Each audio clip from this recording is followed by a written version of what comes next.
Bonjour à toutes et à tous et bienvenue au musée de Pont-Aven pour ce nouvel épisode de Sur tous les tableaux. Aujourd'hui, je vous parle des deux têtes de Bretonne de Paul Gauguin. C'est parti ?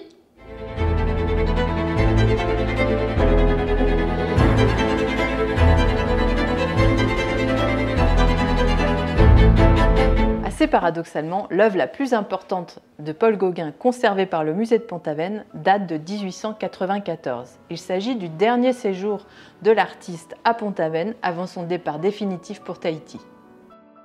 Depuis septembre 1893, Maufra et Gauguin se fréquentent à Paris. Ils se retrouvent au Pouldu, puis en juillet à Pont-Aven. À cette date donc, Gauguin est plus désenchanté que jamais. Son esprit est partagé entre Tahiti et la Bretagne, qu'il maudit car il y traverse des moments difficiles. Ce pastel, technique qu'il pratique souvent à Paris de 1894 à 1895, apparaît comme un manifeste du symbolisme où il met en scène deux visages qui incarnent le rêve et la réalité.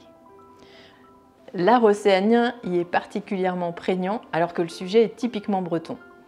Il est tentant d'y voir un adieu à la Bretagne et un désir d'aller vers de nouveaux horizons. Ce même regard vers l'ailleurs se retrouve dans l'attitude des trois Bretonnes portant un enfant d'Armand Seguin, que Gauguin dédicace à Maxime Maufra comme il le fait pour ce pastel. La dédicace par la formule maori Aita Aramoe signifie « pas oublié » et témoigne donc de l'attachement de Gauguin à son ami. L'œuvre est restée dans la famille de Maxime Maufra jusqu'à l'entrée dans les collections du musée de Pont-Aven en 2004. Merci pour votre attention et on se retrouve prochainement pour un nouvel épisode. N'oubliez pas de liker, partager et commenter la vidéo.